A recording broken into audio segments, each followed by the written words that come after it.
শুভেচ্ছা। শুরু হলো সব খবর। যমুনা টেলিভিশনের নিয়মিত এই আয়োজনে আপনাদের স্বাগত জানাচ্ছি আমি মৌসুমী আহমেদ লোপা।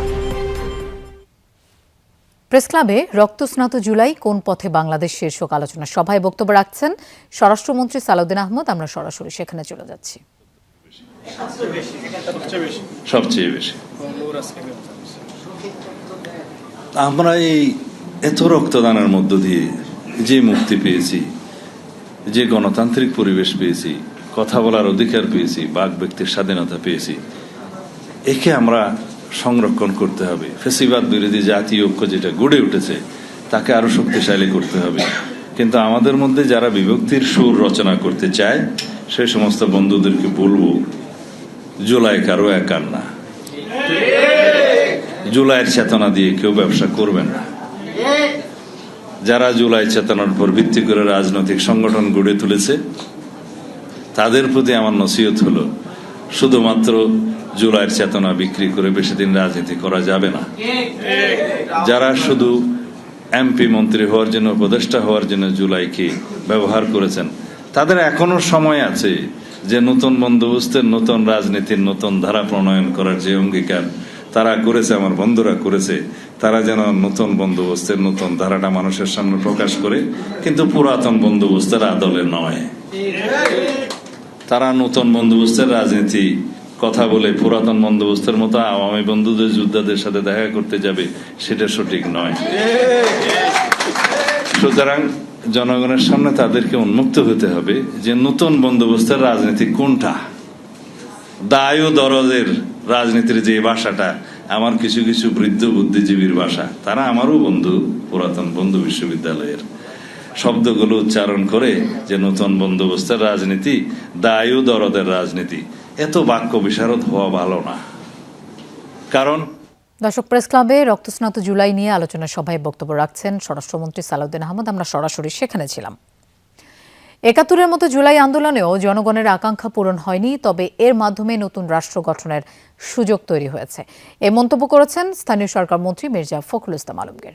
সকালে ন্যাশনাল এডিটর্স কাউন্সিল আয়োজিত জুলাই শহীদ সাংবাদিক সম্মাননা অনুষ্ঠানে তিনি একথা বলেন। ৫ শহীদ সাংবাদিক পরিবারকে সম্মাননা তুলে দিয়ে মির্জা ফখরুল বলেন, জুলাই সনদের ব্যাপারে সরকারের অবস্থান নিয়ে জনগণকে বিভ্রান্ত করা হচ্ছে।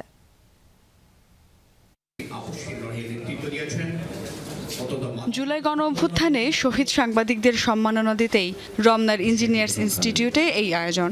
সকালে ন্যাশনাল এডিটর্স কাউন্সিলের এই আয়োজনে শহীদ সাংবাদিকদের পরিবারের পাশাপাশি উপস্থিত ছিলেন মির্জা ফখরুল ইসলাম আলমগীর এবং বিভিন্ন গণমাধ্যমের সম্পাদকরা। রাস্তায় গুলি খেয়ে মারা ছাড়া সকল ধরনের সংগ্রাম, সকল ধরনের ত্যাগ আমাদের সাংবাদিক পেশাজীবীদের আছে। অনুষ্ঠানের শুরুতেই নিজেদের ক্ষোভ আর কষ্টের কথা তুলে ধরেন শহীদ সাংবাদিকদের পরিবারগুলো। এরপর ৫ শহীদ পরিবারের হাতে সম্মাননা তুলে দেন স্থানীয় সরকার ও পল্লী উন্নয়ন মন্ত্রী। কোনো একটা জায়গায় গিয়ে তার বন্ধু যখন বলছিল যে ও আমাদেরকে প্রায় বলতো, আমার যদি কখনো মৃত্যু হয়, কোনো বিপ্লব হলে আমি আমার জীবনটা সেখানে দিয়ে দিব। সেদিন ওই গাড়িতে ৩ জন পুলিশ ছিল, চালক সহ ৩ জন ছিল। এটা কি পারতো না ওরা খুঁজে বের করতে? আন্দোলনের সময় বহু সাংবাদিক গুম এবং ৫ জন শহীদ হয়েছেন উল্লেখ করে সাবেক অন্তর্বর্তীকালীন সরকারের প্রেস সচিব বলেন, শহীদ সাংবাদিকদের নিয়ে গণমাধ্যমগুলোতেই কোনো আলোচনা নেই। এ সময় মির্জা ফখরুল ইসলাম আলমগীর বলেন, ৭১-এর মতো জুলাইয়ের জন আকাঙ্ক্ষাও শতভাগ পূরণ হয়নি, তবে জুলাইয়ের মাধ্যমে ন্যায় বিচারের ভিত্তিতে নতুন রাষ্ট্র গঠনের সুযোগ হয়েছে।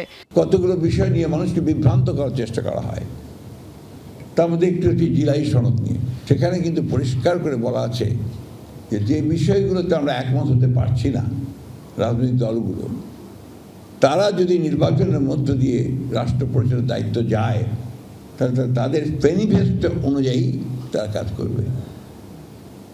এই বিষয়টা কিন্তু আমরা পুরোপুরি কেন জানি না অ্যাভয়েড করে যাচ্ছি। স্বাধীনতার পরে এই প্রথম একটা ঘটনায় সবচেয়ে বেশি সাংবাদিক মারা গেলেন। একটা আওয়াজ আছে কারো, ওনারা একটু এদিক বেদিক হলে, একটা সংবাদের একটু এদিক বেদিক হলে অনেক জোরে আওয়াজ তুলেন, অথচ এই যে ৫ জন শহীদ সাংবাদিকের বিষয়ে একটা পত্রিকা কিছু লেখেন। শেখ হাসিনার ফ্যাসিস্ট হয়ে ওঠায় সাংবাদিকদেরও ভূমিকা ছিল উল্লেখ করে সম্পাদকরা বলেন, আর কোনো নিপীড়ক শাসন ব্যবস্থা যাতে তৈরি না হয় সেজন্য জনগণকেই সচেতন থাকতে হবে। আমাদের জুলাইয়ের যে লড়াই সেটা শেষ হয় নাই, এটা চলমান। সুমাইয়া ঐশী, যমুনা নিউজ, ঢাকা। নির্বাচন কমিশনে বার্ষিক আয় ব্যয়ের হিসেব জমা দিয়েছে বিএনপি। আগের বছরের তুলনায় 2026 সালে দলটির আয় ও ব্যয় দুটোই বেড়েছে। এবারও ব্যয়ের চেয়ে আয় বেশি দলটির। নির্বাচন ভবনে আনুষ্ঠানিকভাবে এই হিসাব জমা দেয় বিএনপির একটি প্রতিনিধি দল। দলটির দেয়া তথ্য অনুযায়ী সর্বশেষ অর্থবছরে তাদের মোট আয় হয়েছে 22 কোটি 26 লাখ টাকা এবং ব্যয় হয়েছে 15 কোটি 19 লাখ টাকা। বর্তমানে বিএনপির দলীয় তহবিলে উদ্বৃত্ত আছে 6 কোটি 7 লাখ টাকা। 2024 সালে দলটির মোট আয় 15 কোটি 65 লাখ 94 হাজার টাকা। একই সময়ে ব্যয় ছিল 4 কোটি 80 লাখ 4 হাজার টাকা। 2023 সালে বিএনপির আয় হয়েছিল 1 কোটি 10 লাখ ও 80 হাজার টাকা।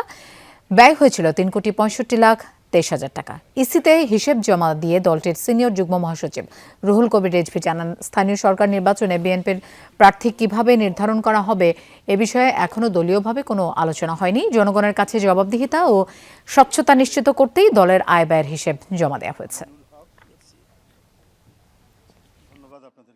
গণতান্ত্রিক রাজনীতির ক্ষেত্রে একটি জবাবদিহিতার যে জায়গা, জনগণের কাছে যে জবাবদিহিতার জায়গা, সেই জায়গাটি আরো পরিষ্কার করা। প্রার্থিতা কিভাবে বাছাই হবে না হবে, দল এবং আমাদের যে সর্বোচ্চ নীতি নির্ধারণী যে ফোরাম আছে তারা বসে পরবর্তীতে এটা জানাবেন। এখন পর্যন্ত এই বিষয়ে কোনো সিদ্ধান্ত হয়নি। জুলাইয়ের গণ অভ্যুত্থানের চেতনা বাস্তবায়ন ও সংস্কারের প্রশ্নে আপোষহীন থাকার ঘোষণা দিয়েছেন বিরোধী দলীয় নেতা ও জামায়াতের আমির ডাক্তার শফিকুর রহমান। তিনি বলেন, জুলাইকে অবমূল্যায়নকারীরা শহীদের আত্মত্যাগকে অসম্মান করেছে। একই সঙ্গে গণভোটের রায় বাস্তবায়নের প্রয়োজন হলে রাজপথে আন্দোলনেরও হুঁশিয়ারি দেন তিনি। বিকেলে ঢাকা বিশ্ববিদ্যালয়ের ছাত্র শিবির আয়োজিত রক্তস্নাত জুলাই কোন পথে বাংলাদেশ শীর্ষক আলোচনা সভায় ডাক্তার শফিকুর রহমান বলেন, জুলাইকে যারা তুচ্ছ তাচ্ছিল্য করে তারা শহীদের আত্মত্যাগ ভুলে গেছে।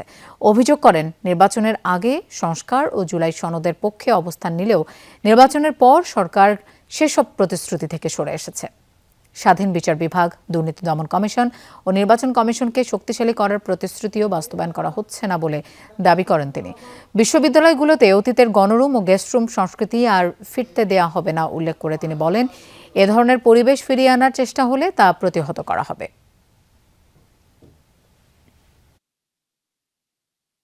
জুলাইকে নিয়ে অনেকে তুচ্ছ-তাচ্ছিল্য করছেন, আমি বলবো তারা ছোট লোক। এই সরকার হওয়ার আগে, নির্বাচন হওয়ার আগে সবাই চিৎকার দিলাম, বর্তমান সরকারি দল বললো, আমরা বললাম। এখন নির্বাচন হয়েছে, এখন আর সরকারি দল স্বাধীন বিচার বিভাগ চায় না। আগের ফেসিবাদের আলোকেই তারা সবকিছু রাখতে চায়। এই জন্যই তারা গণভোটের গণরায়ও মানতে চান না। আমরা পরিষ্কার বলে দিচ্ছি, এর রায় বাস্তবায়ন বাংলার জমিনে হবে ইনশাআল্লাহ। শাপলা চত্বর হত্যাকাণ্ডের মামলায় শেখ হাসিনা, সাবেক সেনাপ্রধান আজিজ আহমেদ, সাবেক আইজিপি শহীদুল হক, বেনজির আহমেদ সহ 41 জনকে অভিযুক্ত করেছে তদন্ত সংস্থা। এ সংক্রান্ত প্রতিবেদন এখন প্রসিকিউশনের হাতে। 21 জুলাই আনুষ্ঠানিক অভিযোগ দাখিল করা হবে বলে জানিয়েছেন চিফ প্রসিকিউটর আমিনুল ইসলাম। শাপলা চত্বর হত্যাকাণ্ডে 61 জনের মৃত্যুর তথ্য পেলেও 58 জনকে শনাক্ত করেছে তদন্ত সংস্থা। এদিকে হেফাজত নেতারাও তদন্ত সন্তুষ্ট বলে জানান।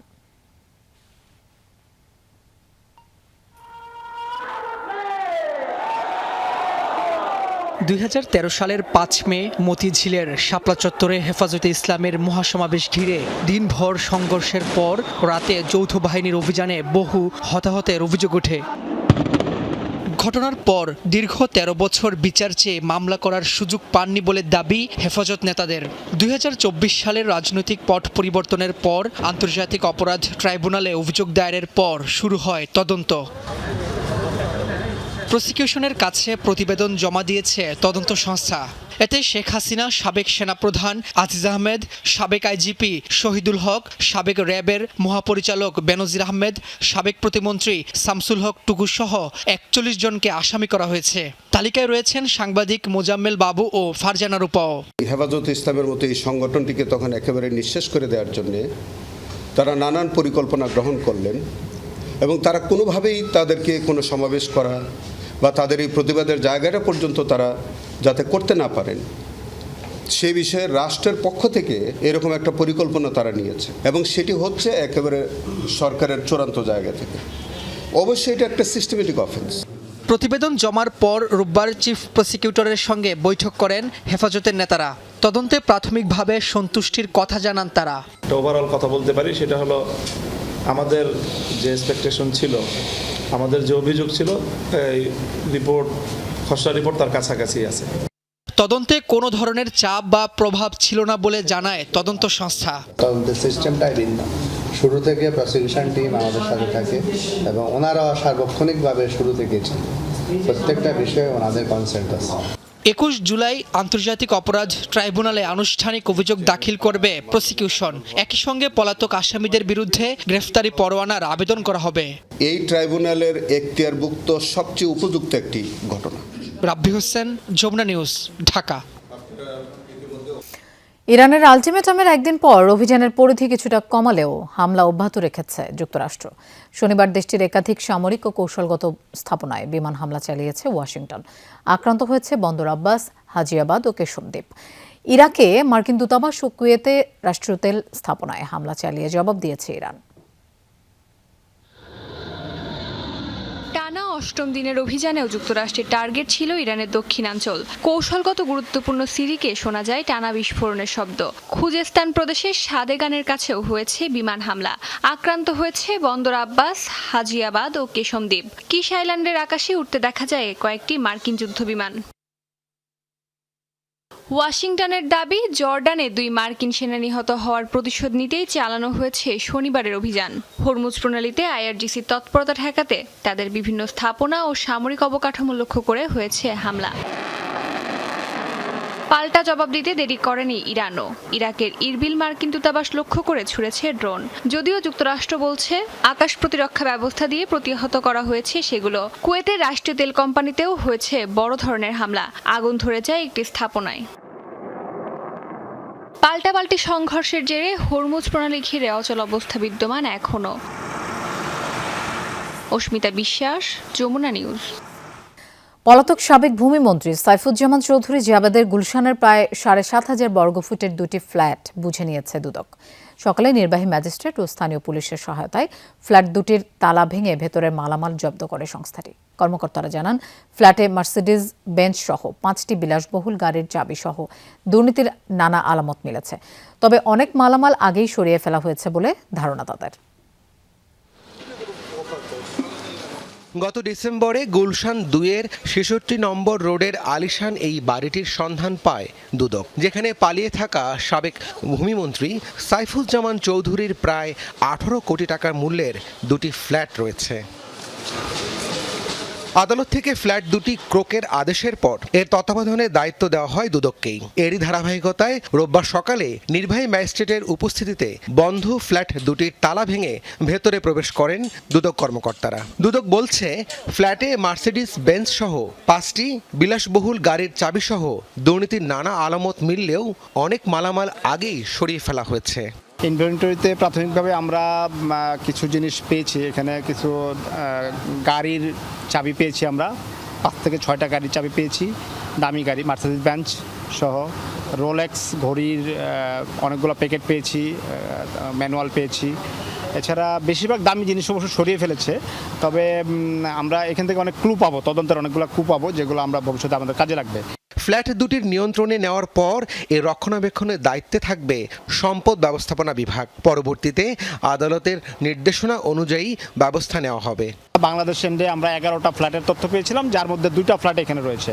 এই 2টা ফ্ল্যাটের একটা ফ্ল্যাটের আয়তন 3,700 স্কোয়ার ফিট করে এবং এক একটার মূল্য হচ্ছে 9 কোটি করে, 2টা মিলে 18 কোটি টাকা মূল্য। দুদক জানিয়েছে, সাবেক এই ভূমিমন্ত্রীর বিরুদ্ধে 9টি দেশে 10,000 কোটি টাকা অর্থ পাচারের প্রমাণ মিলেছে। ইতোমধ্যে 30টি মামলায় 500 কোটি টাকা আত্মসাতের তথ্য প্রমাণ হাতে পেয়েছে দুদক। রাব্বি সিদ্দিকী, যমুনা নিউজ, ঢাকা। অপহরণের পর ভয়াবহ নির্যাতনের মাধ্যমে মুক্তিপণ আদায় করতে একটি চক্র। মূলত মাদকের টাকা জোগাড়েই এই ঘৃণ্য অপরাধ। শনিবার রাতে চক্রটির মূল হোতা বিল্লাল সহ 3 জনকে গ্রেফতার করেছে র্যাব 4। সংস্থাটি জানায়, অপহৃতদের দারুস সালামের একটি পরিত্যক্ত ভবনে আটকে রেখে নির্যাতন চালানো হতো।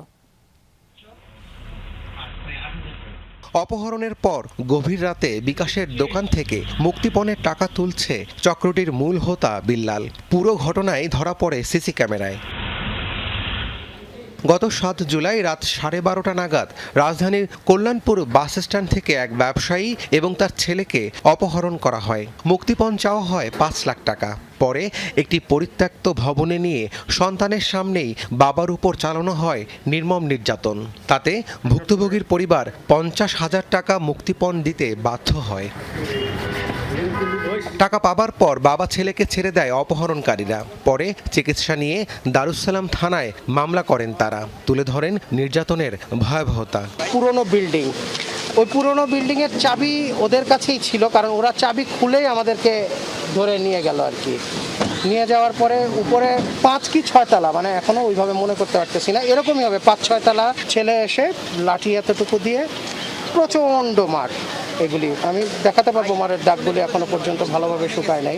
মামলার পর ছায়া তদন্ত শুরু করে র্যাব 4। এক পর্যায়ে মূল হোতা বিল্লাল সহ 3 জনকে গ্রেপ্তার করা হয়। প্রেস ব্রিফিংয়ে সংস্থাটি জানায়, বিভিন্ন পেশার আড়ালে দীর্ঘদিন ধরেই অপহরণ করে মুক্তিপণ আদায় করছিল চক্রটি। প্রথমে 5 লক্ষ টাকা চাঁদা দাবি করে এবং পরবর্তীতে সেই টাকাটা দিতে অস্বীকৃতি জানালে তাকে প্রচণ্ড ধরনের শারীরিক নির্যাতন শুরু করে এবং শারীরিক নির্যাতন সহ্য করতে না পেরে সে তার পরিচিত আত্মীয় স্বজন এবং তার খালাতো ভাইয়ের মাধ্যমে প্রায় বিকাশে এবং ব্যাংক অ্যাকাউন্টের মাধ্যমে 50,000-এর অধিক টাকা তাদেরকে প্রদান করে।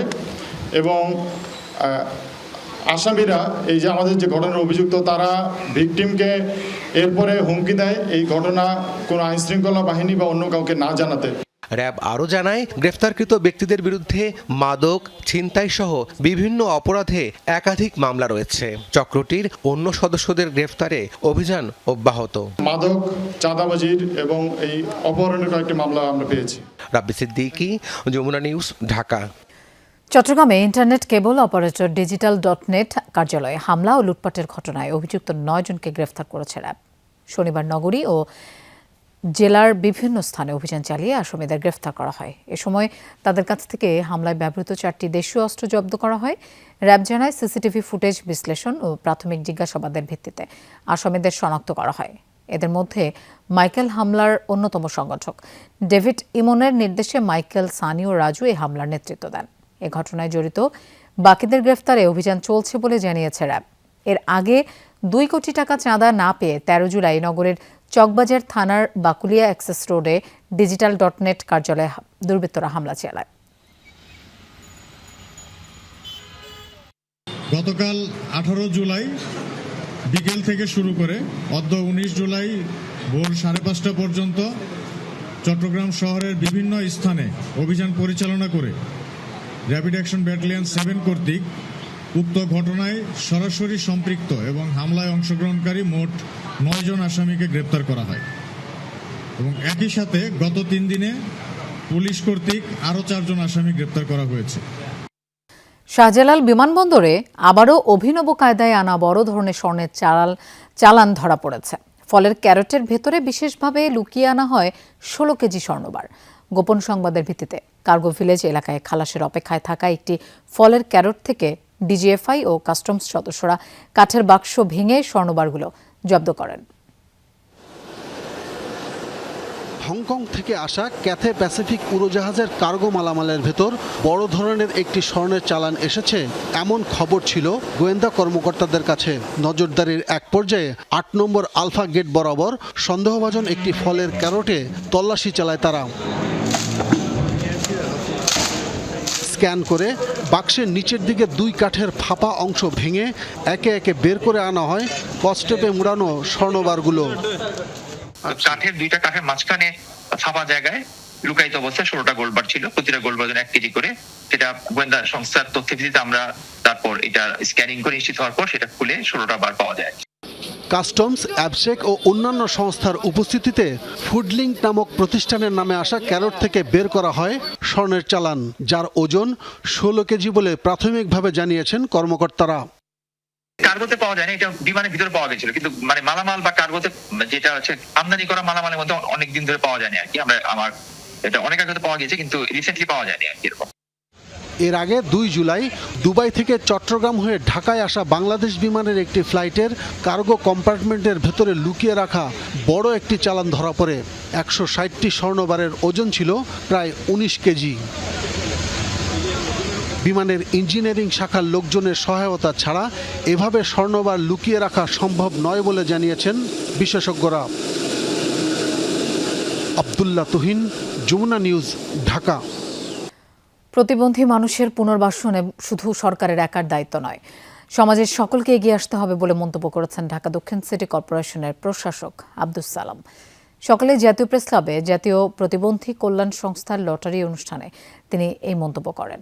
বলেন, প্রতিবন্ধী মানুষরা বঞ্চিত ও লাঞ্ছিত হয়ে আসছে, তবে বিএনপি সবসময় এগিয়ে এসেছে প্রতিবন্ধী মানুষদের পাশে। প্রধানমন্ত্রী এসব ব্যাপারে অনেক সচেষ্ট। এ সময়ে জাতীয় প্রতিবন্ধী কল্যাণ সংস্থার লটারির উদ্বোধন করেন প্রশাসক আব্দুস সালাম। আমাদের এই সমস্ত প্রতিবন্ধী মানুষ যারা আছে তাদেরকে পুনর্বাসন, তাদেরকে দেখাশোনার দায়িত্ব একমাত্র সরকারের না। আমরা যারা সমাজে বসবাস করি আমাদেরও সবাই একই দায়িত্ব আছে। কাজে আমরা যাতে এগিয়ে আসি, আমরা যদি এগিয়ে আসি তাহলে এই ধরনের পিছিয়ে থাকা মানুষরা পিছনে থাকবে না, কারণ তাদেরও মেধা আছে। সীমান্ত ব্যবস্থাপনা ও আন্তঃদেশীয় হুমকি মোকাবেলায় বাংলাদেশ যুক্তরাষ্ট্র একসাথে কাজ করবে, জানিয়েছেন ঢাকায় নিযুক্ত মার্কিন রাষ্ট্রদূত ব্রেন্টি ক্রিস্টেনসেন।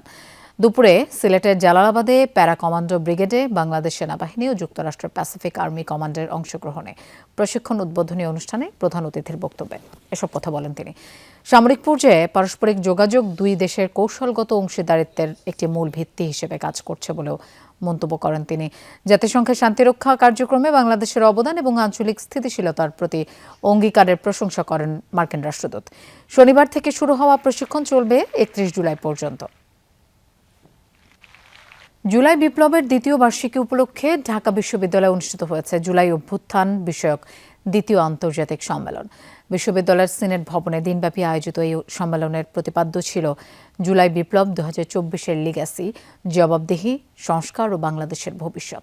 সম্মেলনে জুলাই বিপ্লবের রাজনৈতিক, সামাজিক, অর্থনৈতিক ও আইনগত প্রাতিষ্ঠানিক প্রভাব নিয়ে আলোচনা করেন দেশ বিদেশের গবেষক, শিক্ষক, নীতি নির্ধারক ও নাগরিক সমাজের প্রতিনিধিরা।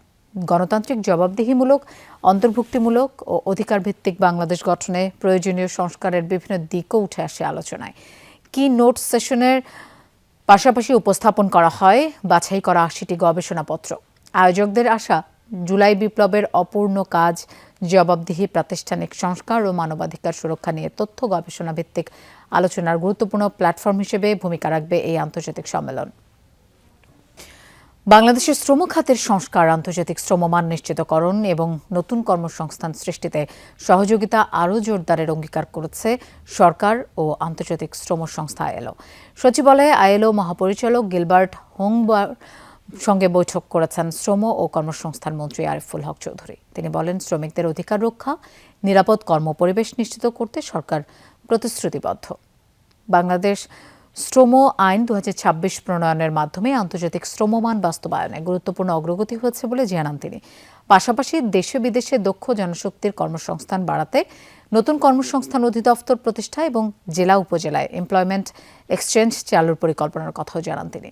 এ সময় আইএলও মহাপরিচালক গিলবার্ট হোংবো বাংলাদেশের শ্রম খাতের সংস্কার, 10টি মৌলিক কনভেনশন অনুসমর্থন এবং নতুন শ্রম আইন প্রণয়নের প্রশংসা করেন। তিনি কর্মক্ষেত্রে আন্তর্জাতিক শ্রমমান সংগঠনের স্বাধীনতা, অভিবাসী শ্রমিকদের সুরক্ষা এবং কর্মসংস্থান সৃষ্টিতে আইএলওর নীতিগত ও কারিগরি সহযোগিতা অব্যাহত থাকবে বলে আশ্বাস দেন।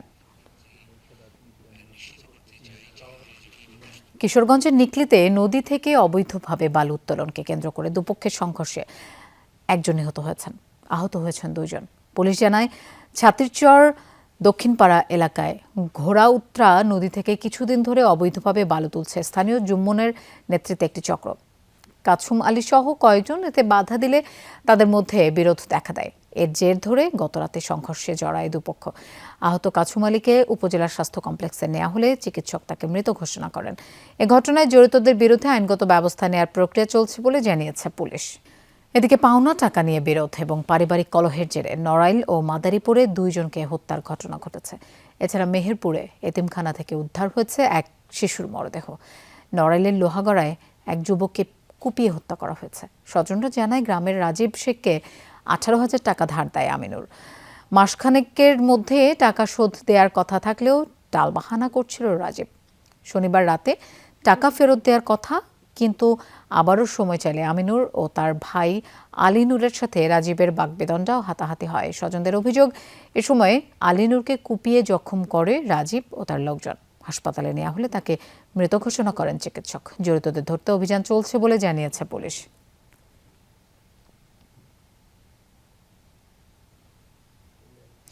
মাদারীপুরে স্ত্রীকে হত্যার অভিযোগে স্বামীকে গ্রেফতার করেছে পুলিশ। গতরাতে কালকিনি উপজেলার আউলিয়ারচর এলাকায় এই ঘটনা ঘটে। স্থানীয়রা জানায়, পারিবারিক কলহের জেরে জোবেদা বেগমকে গলা কেটে হত্যা করে স্বামী সুলতান সর্দার। খবর পেয়ে মরদেহ উদ্ধার করে ময়নাতদন্তের জন্য হাসপাতালে পাঠায় পুলিশ। গ্রেফতার করা হয় অভিযুক্ত সুলতানকে। গত রাত 18 জুলাই 2026 খ্রিস্টাব্দ রাত 11:30 ঘটিকায় সুলতান সর্দারের বসত ঘরে পারিবারিক কলহের কারণে সুলতান সর্দার তিনি একটি ধারালো দা দিয়ে ডিজিজ জোবেদা বেগমকে গলা কেটে জবাই করে হত্যা করেন। মেহেরপুরের গাংনীতে এক শিশুর মরদেহ উদ্ধার করা হয়েছে। এতিমখানা কর্তৃপক্ষ জানায়, সকালে একটি কক্ষে 7 বছরের হাসাইনকে নাক মুখে রক্তাক্ত অবস্থায় পড়ে থাকতে দেখে সহপাঠীরা। হাসপাতালে নেওয়া হলে চিকিৎসক তাকে মৃত ঘোষণা করেন। প্রাথমিকভাবে চিকিৎসকের ধারণা শিশুটিকে শ্বাসরোধে হত্যা করা হয়েছে। ময়নাতদন্ত প্রতিবেদনের পর বোঝা যাবে মৃত্যুর প্রকৃত কারণ। হাসাইন আজান গ্রামের বিপ্লব হোসেনের ছেলে। শ্বাসরোধ করে, যেহেতু ফ্রদিং হচ্ছে, সাথে হচ্ছে নাক এবং মুখ দিয়ে ব্লিডিং আসছে এবং ফ্রদিং হচ্ছে, ফেনা আসছে। আমাদের মানে যেটা মনে হচ্ছে এটা শ্বাসরোধ করে হত্যা করা হয়েছে, এরকম কোনো। টোটাল রিপোর্ট প্রস্তুত হয়ে গেলে আমরা মৃত্যুর মূল রহস্য জানার জন্য লাশটি ময়নাতদন্তের জন্য সদর হাসপাতালে পাঠাবো। তারপরে পোস্টমর্টম রিপোর্ট পেলে তখনই মৃত্যুর মূল কারণটা জানা যাবে। ঠাকুরগাঁওয়ে শিশুকে জোর করে তুলে নিয়ে সংঘবদ্ধ ধর্ষণ মামলার রায়ে 3 আসামিকে আমৃত্যু কারাদণ্ড এবং 3 আসামিকে যাবজ্জীবন সাজা দিয়েছেন আদালত। দুপুরে শিশু সহিংসতা দমন ট্রাইব্যুনালের বিচারক ও জেলা জজ আলী মনসুর এই রায় ঘোষণা করেন। রায়ের সময় 5 আসামি আদালতে উপস্থিত ছিলেন। পলাতক রয়েছেন 1 আসামি। মামলায় বলা হয়, 2011 সালের 21 অক্টোবর ঠাকুরগাঁও সদর উপজেলার দক্ষিণ সালন্দর এলাকায় এক শিশুকে তুলে নিয়ে সংঘবদ্ধ ধর্ষণ করা হয়। ঘটনার 4 দিন পর ভুক্তভোগীর বাবা সদর থানায় আনিস রানা, সাইফুল ইসলাম, দুলাল আনিসুর, খতিবুর খতু ও লালুকে আসামি করে মামলা করেন। দীর্ঘ বিচারিক প্রক্রিয়া শেষে প্রায় 15 বছর পর রায় ঘোষণা করা হয়। সন্তোষ প্রকাশ করে রাষ্ট্রপক্ষের আইনজীবী জানান, রায় ন্যায়সঙ্গত, ভিকটিম ন্যায় বিচার পেয়েছে। অমৃত্যুদণ্ড আসামি জেল কোর্টে বিধান কোন ধরনের সাজা মকুব বা রমিও সুবিধাও পাবে না। আমরা রাষ্ট্রপক্ষ সক্ষম হয়েছি, এই জন্যই দণ্ড দেওয়া হয়েছে। ন্যায় বিচার পাইছে, ন্যায় বিচার প্রতিষ্ঠিত হয়েছে। 4 দফা দাবিতে ভিসা গাইডের বিরুদ্ধে মানববন্ধন করেছে ভুক্তভোগী পরিবার ও শিক্ষার্থীরা। সকালে জাতীয় প্রেস ক্লাবের সামনে এই মানববন্ধন হয়। মানববন্ধনে বক্তারা বলেন, ভিসা গাইড নামের প্রতিষ্ঠানটি নামে বেনামে একাধিক প্রতিষ্ঠানের মাধ্যমে প্রায় 400 শিক্ষার্থীর কাছ থেকে 50 কোটি টাকা নিয়ে আত্মগোপনে চলে গেছে, যার ফলে মধ্যবিত্ত পরিবার থেকে উঠে আসা মেধাবী শিক্ষার্থী ও তাদের পরিবার আজ অনিশ্চয়তায়। এ সময় 4 দফা দাবি তুলে ধরেন। বলেন, ঘটনার পূর্ণাঙ্গ ও নিরপেক্ষ তদন্ত নিশ্চিত করতে হবে। অভিযুক্তদের দ্রুত আইনের আওতায় এনে শাস্তির ব্যবস্থা করতে হবে।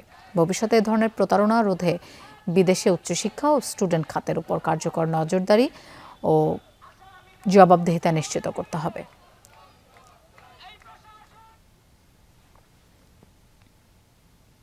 প্রায় 25 থেকে 30 কোটি টাকা আত্মসাৎ করছে আমাদের কাছ থেকে। আজকে তারা উধাও। ভিসা গাইড এই সংস্থা শুধু একা না, আরও 5-6টা প্রতিষ্ঠান নিয়ে এরা visa guide, visa global station, আরও অনেকেই। তো এরা আসলে সংঘবদ্ধ একটা টিম। কেউ এখানে আসলে চাকরি করে না, সবাই এখানকার মালিক, প্রত্যেকটা এমপ্লয়ি এখানকার মালিক। এবং তারা এক হয়ে আমাদের মাধ্যম থেকে যে টাকাগুলো নিয়েছে, আমরা আসলে এই টাকাগুলো রিকভার চাইতেছি। বিনোদন খাতে নতুন সংযোজন হিসেবে যাত্রা শুরু করেছে দ্য গ্র্যান্ডিওর এবং প্লাফিনিটি। আকিজ ইনসাফ গ্রুপের উদ্যোগে রাজধানীতে একই ছাদের নিচে প্রিমিয়াম ডাইনিং ও আধুনিক বিনোদনের এই 2 প্রতিষ্ঠানের উদ্বোধন করেন গ্রুপটির ব্যবস্থাপনা পরিচালক শেখ জামিল উদ্দিন। দ্য গ্র্যান্ডিওরে দেশি বিদেশি নানা স্বাদের খাবারের পাশাপাশি আধুনিক স্থাপত্য ও নান্দনিক পরিবেশে প্রিমিয়াম ডাইনিংয়ের ব্যবস্থা রাখা হয়েছে।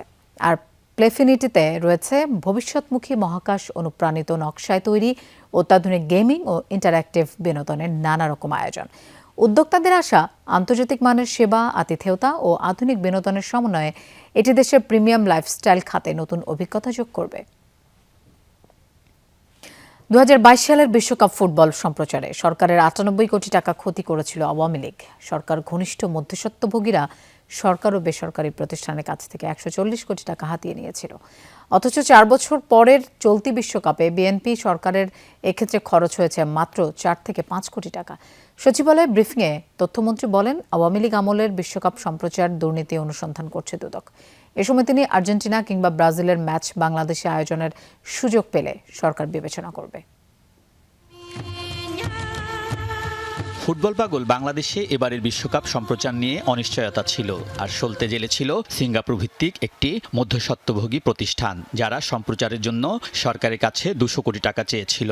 যেভাবে আওয়ামী লীগ সরকারের আমলে 2022 সালের বিশ্বকাপ বাংলাদেশের সম্প্রচারে 140 কোটি টাকার মতো হাতিয়ে নিয়েছিল তারা। কিন্তু বিএনপি সরকার প্রতিষ্ঠানটির 200 কোটি টাকার অস্বাভাবিক প্রস্তাবে রাজি হয়নি। সরাসরি ফিফার সাথে আলোচনা করে সম্প্রচার সত্যের খরচ কমিয়ে আনে 47 কোটি টাকায়। সেই টাকাও তুলে এনেছে বেসরকারি গণমাধ্যম ও ওটিটি প্ল্যাটফর্মে প্রচার সত্ত্ব বিক্রি করে। আর এভাবে বিশ্বকাপ সম্প্রচারে সরকারের খরচ হয়েছে মাত্র 4 থেকে 5 কোটি টাকা। ফিফার এজেন্ট একটা সিঙ্গাপুর কোম্পানি, তার এজেন্ট আবার একটা বাংলাদেশের তমা কনস্ট্রাকশন কোম্পানি, যার কোনোই মিডিয়ার সঙ্গে কোনো সংশ্লিষ্টতা ছিল না। তাকে মাঝখানে রেখে 98 কোটি টাকা ট্যাক্সের টাকা, জনগণের ট্যাক্সের টাকা, সেই ট্যাক্সের টাকা দেওয়া হয়েছিল। আর বেসরকারিদের কাছ থেকে আদায় করা হয়েছিল 40 কোটির মতো, 38 কোটি টাকার মতো। এই সরকারের আমলে মাত্র $3.85 মিলিয়ন ফিফার কাছ থেকে সরাসরি বিটিভি নিয়েছে। এবারে আমাদের একেবারেই নামমাত্র 4-5 কোটি টাকার আমাদের ঘাটতি আছে। তথ্যমন্ত্রী জানান, বিশ্বকাপ সম্প্রচার নিয়ে দুর্নীতির অনুসন্ধান করছে দুদক। দুদকের পক্ষ থেকেও একটা প্রক্রিয়া চলছে বলে আমাদের কাছে জানা আছে। তবে বিভাগীয় তদন্ত প্রক্রিয়া শেষ করার পরে বিটিভি বা তথ্য মন্ত্রণালয়ের পক্ষ থেকে দুদকের সঙ্গে যোগাযোগ করার প্রশ্ন দেখা দিবে। বাংলাদেশে আর্জেন্টিনা কিংবা ব্রাজিলের কোনো ম্যাচ আয়োজনে সরকারের কোনো পরিকল্পনা আছে কিনা এর জবাবও দিয়েছেন তথ্যমন্ত্রী। খুব চমৎকার আইডিয়া। আপনার এই আইডিয়া তথ্য মন্ত্রণালয় খুব সানন্দে বাংলাদেশ ফুটবল ফেডারেশনের সঙ্গে শেয়ার করবে এবং এটাকে একটা কর্মসূচিতে নেওয়া যায় কিনা চিন্তা করব। বিশ্বকাপ ফাইনালে কোন দলকে সমর্থন করছেন এমন প্রশ্নের জবাবে তথ্যমন্ত্রী অবশ্য কৌশলের আশ্রয় নিয়েছেন। এই সাপোর্টটা সরকারের এই চেয়ারে বসে তো বলা যাবে না। আলমগীর স্বপন, যমুনা নিউজ, ঢাকা। অধিকৃত পশ্চিম তীরে ইসরায়েলি বসতি স্থাপনাকারীদের গুলিতে প্রাণ গেল ফিলিস্তিনের জাতীয় যুব ফুটবলার ফাদি হামদাল্লাহ আল নাসানের। 17 বছর বয়সী এই ফুটবলার গত 11 জুলাই আল মুঘাইয়েরে ইসরায়েলি হামলার সময় গুলিবিদ্ধ হন। কয়েকদিন মৃত্যুর সাথে পাঞ্জা লড়ে শনিবার মৃত্যুবরণ করেন তিনি। ফাদির মৃত্যুর খবর নিশ্চিত করে বিবৃতি দিয়েছেন ফিলিস্তিন ফুটবল অ্যাসোসিয়েশন পিএফএ। একই সাথে তরুণ এই ফুটবলারের মৃত্যুতে জানিয়েছেন শোক। পিএফএর দাবি, গুলিতে গুরুতর আহত হওয়ার পর ফাদির একটি পা কেটে ফেলতে হয়েছিল। সংস্থাটি আরও জানায়, 2023 সালের 7 অক্টোবরের পর থেকে ইসরায়েলি হামলায় ফিলিস্তিনি ক্রীড়াঙ্গনে নিহত হয়েছেন 1013 জন। তার মধ্যে 568 জনই ফুটবল অঙ্গনের সাথে যুক্ত। আবারও গাজায় ভয়াবহ আগ্রাসন চালিয়েছে ইসরায়েল। নিহত হয়েছেন 3 শিশু সহ 11 জন।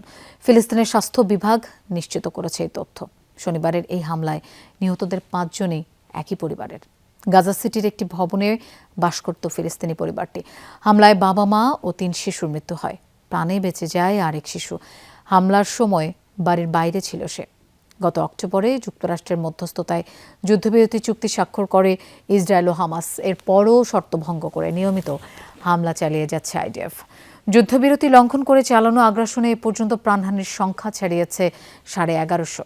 আলোচিত পরিবেশ কর্মী সোনাম ওয়াংচুককে জোর করে হাসপাতালে নেয়ার ঘটনায় ভারতের রাজনীতিতে চলছে চরম নাটকীয়তা।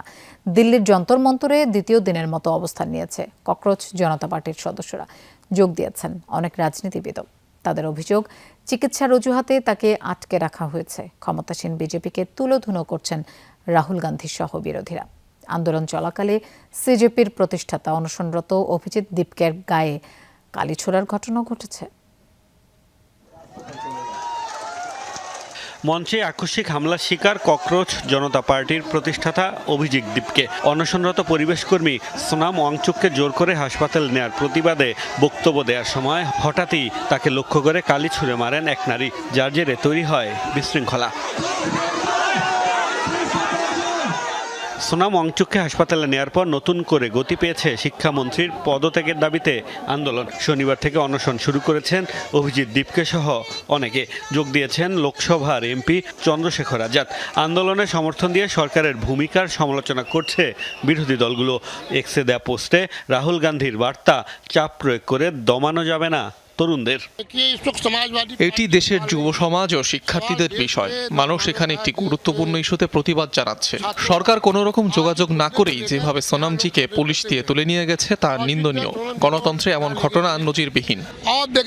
এদিকে সাফদরজাং হাসপাতালের সামনে মোতায়েন করা হয়েছে বিপুল সংখ্যক পুলিশ। সোনামকে হাসপাতালে নেয়ার নামে আটকে রাখার অভিযোগ পরিবারের। চিকিৎসা নিয়েও প্রকাশ করা হয়েছে সংশয়। প্রাইভেট হাসপাতালে স্থানান্তরের জন্য আদালতের দ্বারস্থ হয়েছেন এই পরিবেশ কর্মীর স্ত্রী। আমি স্পষ্টভাবে বলছি, আমার সম্মতি ছাড়া তার মুখে বা শিরার মাধ্যমে কোনো কিছু প্রবেশ করানো যাবে না। যে চিকিৎসায় দেওয়া হবে তার রিপোর্টের উপর ভিত্তি করে হতে হবে। স্বচ্ছতার অভাব থাকায় তাদের উপর ভরসা করা আমার পক্ষে কঠিন হয়ে পড়ছে। যদি এটা নিছকই কোনো চিকিৎসার বিষয় হতো তবে হাসপাতালের সামনে এত পুলিশ মোতায়েন করা হয়েছে কেন? অনশনের পাশাপাশি সোমবার পার্লামেন্ট অভিমুখে পদযাত্রা করবে আন্দোলনকারীরা। মোস্তফা মাহমুদ, যমুনা নিউজ। দর্শক, এই ছিল সব খবরের আয়োজনে। আর এতক্ষণ সাথে থাকার জন্য ধন্যবাদ সবাইকে।